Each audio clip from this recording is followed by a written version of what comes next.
اسلام آباد high court کی جانب سے اعلیٰ عدلیہ کے ججز کو الاٹ کیے گئے پلاٹس غیر قانونی قرار دیے جانے کے فیصلے سے درجنوں جج متاثر ہوں گے، جن میں نئے چیف جسٹس عمر عطا بندیال اور سابق چیف جسٹس گلزار احمد بھی شامل ہیں۔ لیکن اہم سوال یہ ہے کہ کیا عدالتی فیصلے کے بعد جج حضرات سے پلاٹ واپس لیے جائیں گے یا نہیں۔ یاد رہے کہ 3 فروری سن 2022 کو اسلام آباد ہائی کورٹ نے اعلیٰ عدلیہ کے ججز اور بیوروکریٹس کے لیے خصوصی سیکٹرز میں پلاٹس کی اسکیم کو غیر آئینی قرار دیا تھا۔ ہائی کورٹ کے چیف جسٹس اطہر من اللہ کی سربراہی میں 2 رکنی بینچ نے F12, G12, F14 اور F15 کی اسکیموں کو غیر آئینی قرار دینے کے ساتھ ساتھ اسے مفاد عامہ کے بھی خلاف قرار دیا ہے۔ عدالت نے اپنے فیصلے میں کہا ہے کہ ریاست کی زمین اشرافیہ کے لیے نہیں بلکہ یہ صرف عوامی مفاد کے لیے ہے۔ ہائی کورٹ نے اپنے فیصلے میں کہا ہے کہ جج، بیوروکریٹس اور پبلک آفس ہولڈرز مفاد عامہ کے خلاف ذاتی فائدے کی پالیسی نہیں بنا سکتے۔ واضح رہے کہ ان سیکٹرز میں سابق چیف جسٹس گلزار احمد اور نئے چیف جسٹس عمر عطا بندیال کے علاوہ سپریم کورٹ کے موجودہ دیگر جسٹس صاحبان کے بھی پلاٹ ہیں۔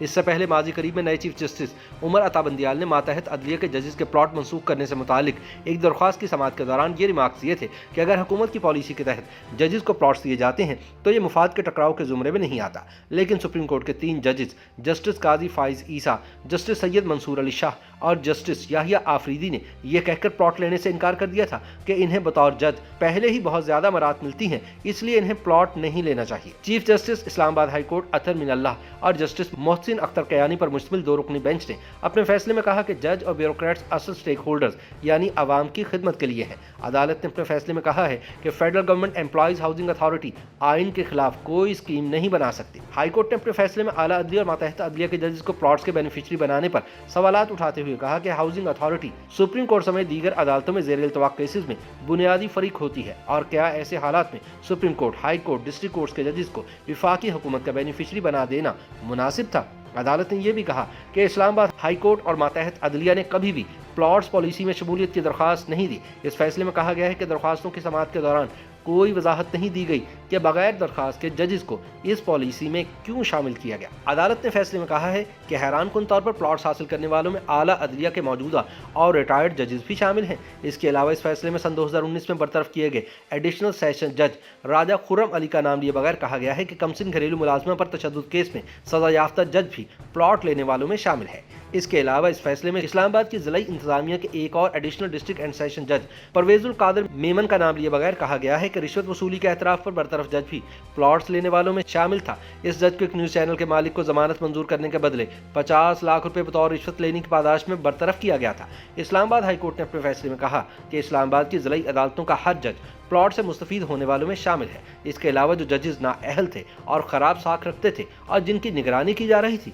وہ بھی پلاٹس لینے والوں میں شامل ہیں۔ عدالت نے کہا کہ انضباطی کارروائی پر برطرف کیے گئے جج بھی پلاٹس لینے والوں میں شامل ہیں۔ عدالت نے سیکریٹری ہاؤسنگ کو 2 ہفتے میں اسلام آباد ہائی کورٹ کا فیصلہ کابینہ کے سامنے رکھنے کا حکم بھی دیا ہے۔ یاد رہے کہ پاکستان میں آزاد عدلیہ کی علامت سمجھے جانے والے جسٹس قاضی فائز عیسیٰ سمیت سپریم کورٹ آف پاکستان کے 3 اچھی ساکھ والے جج حضرات ایسے ہیں جن کو وفاقی حکومت کی جانب سے اسلام آباد میں اپنے دیگر ساتھی ججز کی طرح ایک بھی رہائشی پلاٹ نہیں ملا، حالانکہ اکثر پلاٹس قرآن اندازی میں نکلے تھے۔ کہا جاتا ہے کہ قرآن اندازی کرنے والے جانتے تھے کہ یہ جج پلاٹ وصول نہیں کریں گے، لہٰذا انہیں نام نہاد قرآن اندازی کے عمل سے باہر رکھا گیا۔ دلچسپ بات یہ ہے کہ سپریم کورٹ کے 17 ججز میں سے جن جج حضرات کو پلاٹس نہیں دیے گئے وہ اصولاً بھی یہی سمجھتے ہیں کہ ججوں کا حکومت سے پلاٹس لینا غیر اخلاقی اور غیر آئینی عمل ہے۔ جسٹس قاضی فائز عیسیٰ نے تو اپنے ایک فیصلے میں قرار دیا تھا کہ آئین اور قانون کے تحت کوئی جج یا مسلح افراد کا کوئی عہدیدار سرکاری پلاٹ یا زمین کا ٹکڑا لینے کا حقدار نہیں ہے۔ تاہم حکومت اس فیصلے کی خلاف ورزی میں ججز کو مسلسل پلاٹس دیے چلے جا رہی تھی اور وہ بھی انہیں قبول کیے چلے جا رہے تھے،